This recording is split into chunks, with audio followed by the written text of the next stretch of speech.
Money FM 89.3, the best of Saturday mornings. Beautiful places on Saturday mornings with Glenn and Neil. Only on Money FM 89.3. Where are we off to today, Mr. Humphreys? We are off to a place that I had never previously been to before. Maybe you have. West Java, Indonesia, Bandung. Have you been there before? I have. In fact, I've interviewed the mayor of Bandung. Fantastic. Years ago. Oh, great. It's an amazing city, but I'm going to let you carry on. It is, and I knew nothing about it. And sometimes I do this. It is a bit of a travel tip. Sometimes I read as much as I can about a place. Sometimes I read nothing, just so it can wash over me and surprise me. I did the latter this time, partly because of that, and partly because it was so last minute, I didn't have time. So I went on the Star Voyager. Shout out to those guys. It was their inaugural cruise out of Singapore. Very smart business model. They're going to venture to neighboring cities, Malacca, Jakarta, Ho Chi Minh, and Bangkok. They're going to go for that audience, and they're going to try and attract more Indonesian Chinese, more Malaysian Chinese, Malays, and so on. So that's the plan for them. Went to Malacca first. Fun. Yep, been there many times before. Then we went to Jakarta. I haven't been to Jakarta since 2004-05, and it was not for very good reasons. It was post-tsunami, post-Aceh, and I went there as a journalist. So it was great to go back to Jakarta, and I went on something that I didn't know existed until I was on it, and you'll probably say you did, their new high-speed service. I have not been on it. Their bullet train, their Shinkansen equivalent. And it goes from Jakarta to Bandung. It only opened in October 2023, which I didn't know about. Reaches speeds of 350 kilometers an hour. And it was one of those trains, I was on it. I didn't even know we were moving. You know, your classic straight line bullet train all the way from Jakarta to Bandung. It even looks kind of like the bullet train, it right? Does. Very sleek looking. It's got that Concorde pointy end.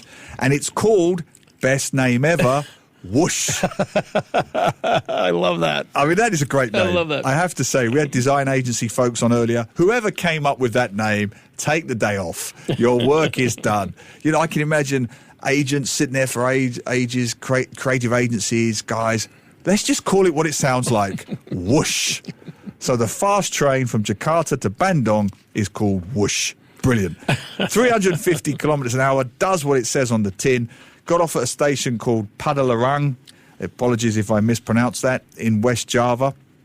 And then, first time in West Java, the coach drives us up into the Bandung Hills, right? Now, this is my first time in Bandung. You said you've been there, right? It's the capital city of the West Java province. I didn't realize, for many Indonesians, it's like Genting for us or Malaysians. It's cooler. So many Indonesians from Jakarta, they go there for weekends, for long weekends, because it's 2,500 feet above sea level. So you've got restaurants there, you've got factory outlets, you've got golf courses, you've got hilltop resorts. But what I did see, that I'm sure you've seen, that I thought was extraordinary, was this indomitable spirit, shall we say, of working people. There are small provision shops and food stalls halfway up mountains. And the whole time I'm thinking, how did they get there? How do they commute? Who are their business? Who are their, travelers? Who are their day-to-day shoppers? On the narrowest lanes going up these Bandung hills and mountains, you've got tiny provision shops and tiny noodle stalls. And it just shows me again the indomitable spirit of working people. They will find a way to eke out a living, to find a small business, to survive. Because let's be honest, it's challenging in that part of the world. Yeah. It can be a bit of a culture shock when you leave Singapore and you go into some of the poorer elements or poorer parts of Indonesia. Some of these folks are living hand to mouth, day to day. Very much so. So I just thought that was absolutely extraordinary. I was impressed by their fortitude. The whole area is beautifully kind of landscaped, like a patchwork quilt of old plantations, because it was the Dutch who set up their tea plantations there in the 18th century. And you can still see traces of that plantation feel as you make your way up to the mountain. And then finally, I get to what we were going to, which is the Tangkuban Perahu volcano crater. Have you seen it? I have not, no. It is spectacular. It is spectacular. Not quite as green or as lush as, say, Diamond Head in Hawaii, and it's certainly not as snowy, obviously, as the craters in Iceland, but it is beautiful. And the fact that it's so close to Singapore, its name loosely translates to upturned boat, my guide told us, because it does look like an upturned boat, and that's what they call it in Sudanese.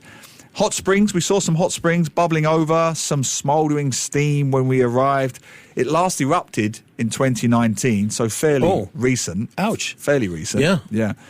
But I like visiting anything. That's why I love Iceland so much. I love visiting anything that showcases nature's raw, visceral power. I always think it's nice once in a while to be humbled by nature. You know, when you stand before a live, living, breathing volcano, you are humbled.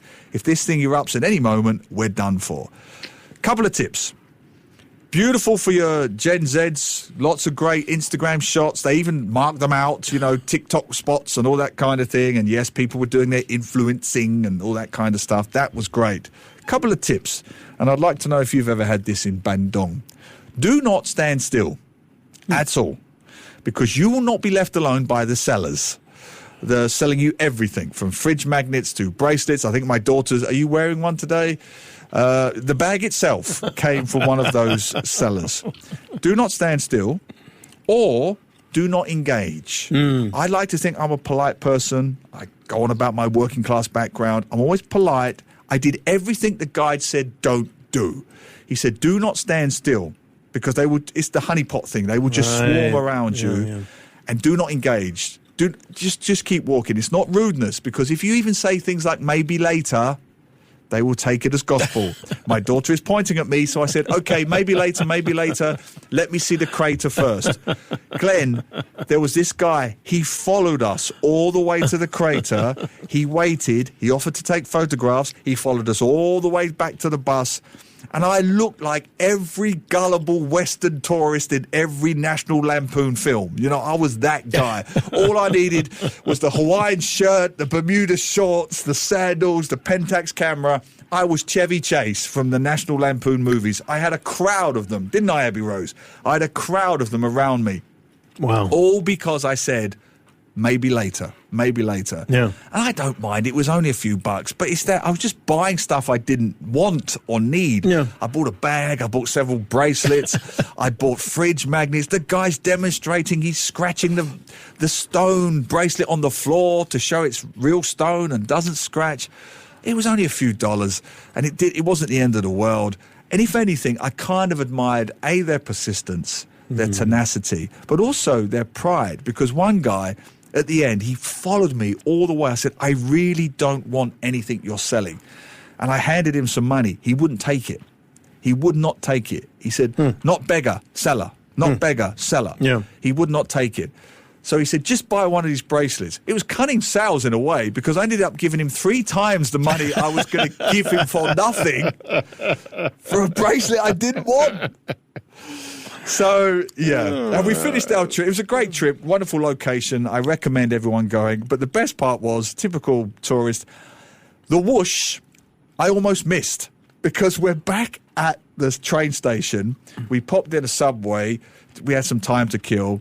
And I'm doing that MRT thing. You know, I only need 2 minutes to get a train. Right. It's only across there. Well, the train arrives early because it has to get people on and it has to get people off, and you can't miss it. And I had my phone on flight mode, and this is absolutely true. I'm looking through the window of Subway, and across on the other side of the platform, everyone's waving at us. And I said to my wife, "Oh, isn't that nice? Aren't they friendly? They were waving. I'm like, hi, hello. All the tour parties waving at us. Look at the tour guide. He looks very frantic." And then my wife says, "He's telling us to move." And so we run across the bridge. We get down to the platform. And I said, "What's the fuss? We've got 2 minutes." He said, "That's the fuss." Whoosh. In it came. It came to the platform seconds later. That has to be every tour guide's worst nightmare, right? Yeah, of course. Leaving no man or woman behind. So, yes, we made the train, got back, and that was my whoosh journey to the Bandung crater. But seriously... Awesome. If you can, get out to the Bandung volcano crater. It's worth a visit. It just reminds you of nature's raw beautiful power. To listen to more great interviews, download our podcasts at audio.sg or download the audio app. That's AWEDIO, audio at the App Store and Google Play.